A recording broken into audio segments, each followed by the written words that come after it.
I'll say a few words about the tragedy that took place this week in West Virginia. But before I do, I'd first like to comment on the news that Justice John Paul Stevens will retire from the Supreme Court at the end of its current term.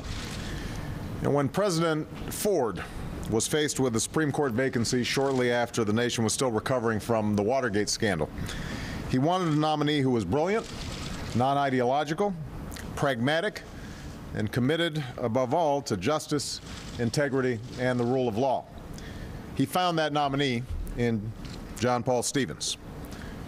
Justice Stevens has courageously served his country from the moment he enlisted the day before Pearl Harbor to his long and distinguished tenure on the Supreme Court. During that tenure, he has stood as an impartial guardian of the law. He's worn the judicial robe with honor and humility. He has applied the Constitution and the laws of the land with fidelity and restraint. He will soon turn 90 this month, but he leaves his position at the top of his game.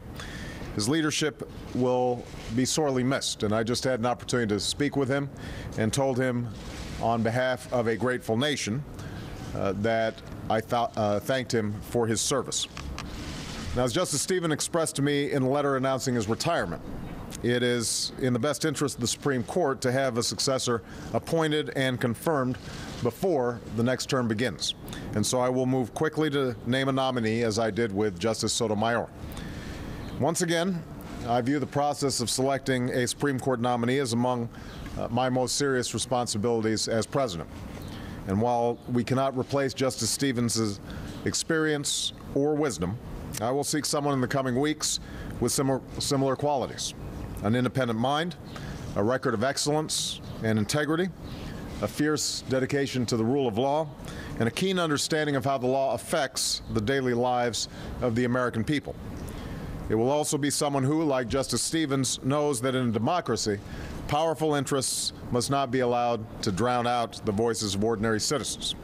Much like they did with Justice Sotomayor, I hope the Senate will move quickly in the coming weeks to debate and then confirm my nominee so that the new justice is seated in time for the fall term. Now, let me say a few words about what has happened in West Virginia. This has been an unimaginably difficult week for the people who live near Mont Cole. 31 workers were inside the Upper Big Branch mine when an explosion ripped through its walls on Monday afternoon. 2 were saved, 25 were lost. And for the 4 who remain missing, we are praying for a miracle. I want to offer my deepest condolences to the friends and the families of the fathers and the husbands and brothers, nephews and sons who were killed in this accident. I'm also in awe of the courage and selflessness shown by the rescue teams who've risked their lives over and over and over this week for the chance to save another. They've worked around the clock with little sleep for the past few days, and this nation owes them a debt of gratitude. Now, mining has a long and proud history in West Virginia. And for many families and communities, it's not just a way to make a living, it's a way of life. And the jobs they do in these mines help bring heat and electricity to millions of Americans. It's a profession that's not without risks and danger, and the workers and their families know that. But their government and their employers know that they owe it to these families to do everything possible to ensure their safety when they go to work each day. When I was in the Senate, I supported the efforts of Senator Byrd and Rockefeller to try to improve mine safety, but it's clear that more needs to be done. And that's why I've asked my Secretary of Labor, as well as the head of Mine Safety and Health Administration, to give me a preliminary report next week on what went wrong and why it went wrong so badly, so that we can take the steps necessary to prevent such accidents in the future.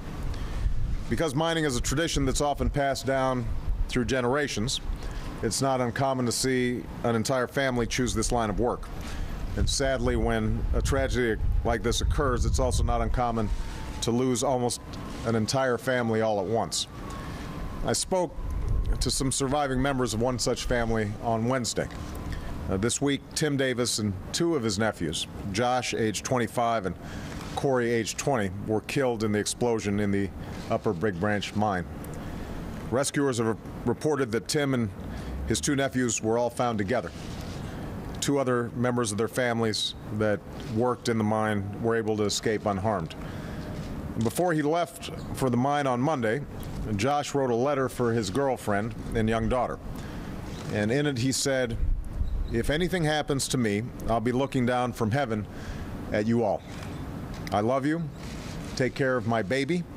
Tell her that Daddy loves her. She's beautiful. She's funny. Just take care of my baby girl."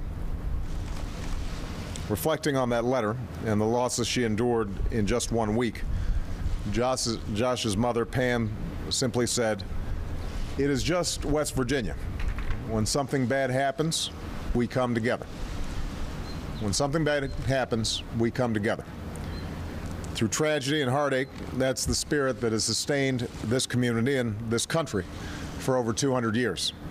And as we pray for the souls of those that we've lost and the safe return of those who are missing, we are also sustained by the words of the psalm that are particularly poignant right now.